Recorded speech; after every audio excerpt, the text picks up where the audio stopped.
101,1 Smart FM, The Spirit of Indonesia, Business and Inspiration. Selamat malam Smart Listener, senang sekali malam ini kembali saya menemani aktivitas malam Anda dalam program Smart Community barengan sama Rifa Majid. Dan tentunya malam ini juga saya akan mengajak Anda ngobrol seru dengan teman-teman komunitas yang malam ini sudah spesial hadir langsung di studio podcast Smart FM Makassar.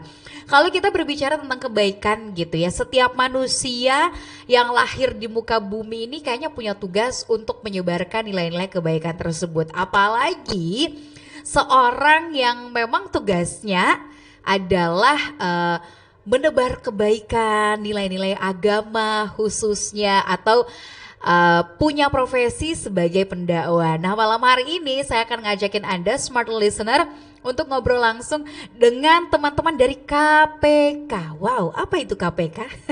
Apakah ini kita datangkan langsung dari Jakarta yang memberantas korupsi? Bukan ya, ini salah satunya juga bisa jadi sih sebenarnya. Langkah untuk mencegah korupsi ya dengan nilai-nilai kebaikan yang mereka sebarkan lewat mimbar-mimbar dakwah. Langsung saja kita sapa di studio Smart FM Makassar ada teman-teman dari KPK Komunitas Pendakwah Keren, benar? Assalamualaikum warahmatullahi wabarakatuh. Waalaikumsalam warahmatullahi wabarakatuh. Masya Allah, luar biasa. Dua Ustadz Tarpan hadir di depan saya malam ini Smart Listener. Boleh kita kenalan dulu ya Ustadz ya? Boleh. Oke, silakan di samping saya ini Ustadz siapa namanya? Saya Muhammad Eril. Ya. Sekarang Sekretaris Koordinator Kabupaten Bantaeng. Oh oke. Terima kasih sudah hadir ya Ustadz Eril ya. Kemudian di samping Ustadz Eril siapa nih? Ya, saya Ustadz Mufli. Saya sebagai anggota KPK. Oke, baik. Ada Ustadz Eril dan juga Ustadz Mufli di sini ya Smart Listener. Dan nanti bukan hanya mereka berdua, tapi akan ada teman-teman yang lain juga insya Allah akan bergabung. Tapi ngomongin soal KPK gitu, pertama kita dengerin KPK ini ya konotasinya kita langsung berasumsi bahwa ini adalah pemberantas korupsi. Bisa dibilang seperti itu atau gimana nih sebenarnya? Iya, jadi kalau KPK sendiri itu memang terdengar seram. Kenapa? Karena dari namanya saja awalnya. Iya. Kalau singkatan. Tapi KPK hadir itu untuk masyarakat sebagai, kalau prinsip dari kita yang buat masing-masing, KPK hadir itu bukan untuk memberantas korupsi, tapi akan memberantas ibu-ibu pegosip yang ada di lorong-lorong. Oh gitu. Gitu ya. Jadi ibu-ibu jangan suka bergosip ya. Akan diberantas langsung sama teman-teman KPK. Oke. Tapi KPK ini sendiri, Komunitas Pendakwah Keren itu sejak kapan adanya? Terbentuknya sejak kapan, Ustaz? Jadi KPK ini terbentuk sejak tanggal 10 April tahun 2017. Ya, itu pertama kali di Samarinda. Ya, jadi pertama kali di Samarinda dibentuk di Kalimantan. Terus sekarang pusatnya ada di Banjarnegara, Ustadz ya? Betul. Ya. Di Banjarnegara. Terakhir kemarin kita Silatnas rapat ya. Di mana? Di Banjarnegara. Wow.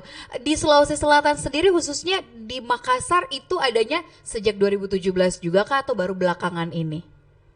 Kalau KPK Makassar baru terbentuk belakangan ini. Kalau tidak salah di tahun 2020 ya. Mungkin KPK Korda Makassar mungkin akan hadir sebentar akan menjelaskan. Oke, baik. Tapi dari Sulawesi Selatan sendiri, selain ada di Makassar, di Bantaeng ada di mana lagi? Jadi kita terbentuk tinggal sisa 2 Ustadz ya.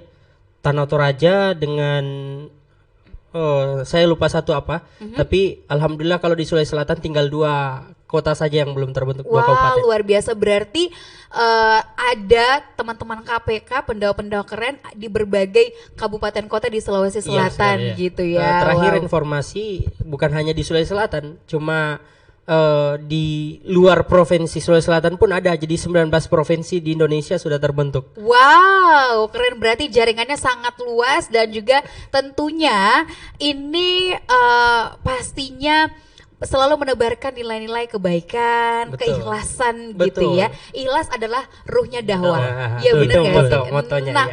itu motonya Itu ya. motonya, ya. Ikhlas adalah ruhnya dakwah. Ikhlas ruhnya dakwah. Oh, ikhlas ruhnya dakwah. Iya. Oke, baik. Nah, smart listener, Anda kalau misalnya pengen bergabung juga, ada pertanyaan untuk kedua narasumber kita dari teman-teman komunitas pendakwah keren, juga boleh langsung kirimkan ke kolom komentar YouTube channel Smart FM Makassar sekarang, atau bisa dikirimkan melalui WhatsApp di 0811461011. Nah, sembari menunggu smart listener untuk bergabung, saya penasaran dari masing-masing. Saya yakin sebelum menjadi pendakwa ada proses yang dilalui ya kan, ada belajar dulu gitu dan lain sebagainya. Belajarnya emang ketika gabung di KPK kah, atau dari sebelumnya udah bergelut di bidang dakwah? Dari Ustadz Mufli dulu. Ya baik, kalau dari saya alhamdulillah saya dari SD saya sudah berada di pesantren, sudah berada di lingkungan pesantren. Iya, iya.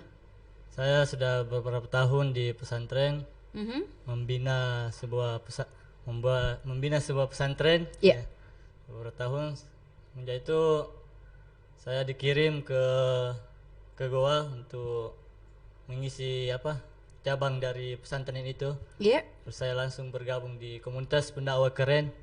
Ya. Mhm. Berarti istilahnya di dunia dakwah ini sudah tidak asing lagi ya, Ya, betul. sudah sejak lama, karena kehidupannya juga ada di lingkup pesantren gitu ya. Bergabung di KPK sendiri sejak kapan? Alhamdulillah kalau dari saya bergabungnya di KPK itu sudah sekitaran 3 bulan baru juga. Oh oke, baru. Iya, baru. Ada ini nggak sih, pengkaderan nggak sih kalau anggota baru di KPK? Oh nggak ada ya? Mungkin disuruh latihan berdakwah dulu di depannya semua senior-senior gitu ya? Enggak, ya? enggak. Oh nggak ada, oke. Tapi kita akan membentuk sebuah dai camp bagi para dai-dai yang ingin bergabung di KPK. Oh Ya. gitu. Heeh. Kemarin kita melaksanakan dai camp di Maros. Insyaallah pekan depan kita akan melaksanakan lagi dai camp di Goa. Masya Allah, wow, ini keren nih, namanya aja dai camp Ya. gitu ya. Kalau ngecamp gitu pasti have fun dan sama teman-teman sesama pendakwa, Betul. pasti juga ada nilai-nilai kebaikan di dalamnya gitu ya. Kita ke Ustadz Eril. Kalau Ustadz Eril sendiri Ya. bergabung di KPK sejak kapan, dan apakah dari sebelum bergabung sudah ada di dunia dakwah atau gimana?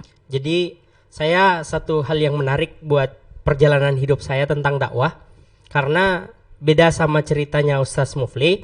Ustaz Mufli memang dari SD sudah dalam dunia pesantren. Iya, iya. Jadi berbeda dengan saya. Saya ini terus terang sampai sekarang satu kesyukuran, karena saya di usia masih genap 20 tahun sudah alhamdulillah keliling kemana-mana. Masya Allah. Tapi berbeda dengan cerita Ustaz Mufli. Kalau Ustaz Mufli memang dari pesantren. Kalau saya itu memang dari SMP ke SMA itu 6 tahun saya cuma pengurus masjid. Iya. Pengurus masjid, Di tapi di Makassar? di Makassar, di sekolah. Iya. Di sekolah di SMP SMA saya itu cuma ngurus masjid. Tapi ketika mimbar naik ketika khatib naik ke mimbar, saya tidak pernah tidur. Cuma saya perhatikan. Terus yang kedua, saya memang punya niat untuk mendalami agama. Iya. Jadi saya punya guru kebetulan adalah anak murid Imam Masjidil Haram. Disitulah saya belajar. Masya Allah. Suatu hari kemudian saya ke-3 tahunnya itu imam tarwi di kampung. Saya dipercayakan kalau tidak salah malam ke-19 itu waktu oleh ketua masjidnya, karena kebetulan tidak hadir. Dipercayakanlah saya untuk naik jadi pengganti. Jadi khotibnya Jadi gitu bukan ya? jadi pembawa tazkirahnya. Oh iya. Pembawa ceramahnya malam itu di malam 19 di Ramadan itu. Kebetulan tidak hadir, saya dipercayakan, tapi 3 hari sebelumnya. Jadi saya bingung juga saya mau bawa apa.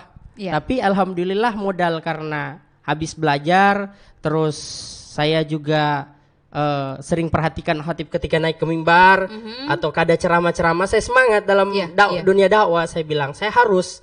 Kenapa orang lain bisa, saya tidak bisa. Jadi saya berfastabiqul khairat. berlomba-lomba saja dalam kebaikan. Jadi sambil dapat berkah masjid, dapat berkah guru. Alhamdulillah saya naik ke mimbar, tapi orang tua sampai mama pun dia bilang, ndak usah kau naik ke mimbar. Iya. Nanti bikin malu-malu kau di mimbar. Bener. Jangan sampai. Karena kan dia nggak pernah lihat sebelumnya ya kan. Ngapain anak saya nih khutbah gitu. terus. Dengan modal saya juga sering khutbah di sekolah. Meskipun pas the first time-nya naik ke mimbar itu semua mulai dari ujung kaki sampai ujung rambut bergetar. Tapi karena terus mengasah akhirnya sampai kemana-mana sudah bisa tampil, alhamdulillah. Luar biasa, Masya Allah. Karena memang selalu ingin belajar gitu ya. Nanti kita tanyakan juga Ustadz Mufli pengalaman pertamanya seperti apa waktu pertama kali berdakwah di atas mimbar. Apakah Assalamualaikum langsung wassalam gitu ya atau juga bergetar? Nanti kita akan tanyakan smart listener, jangan kemana-mana, tetap bersama kami di Smart Community.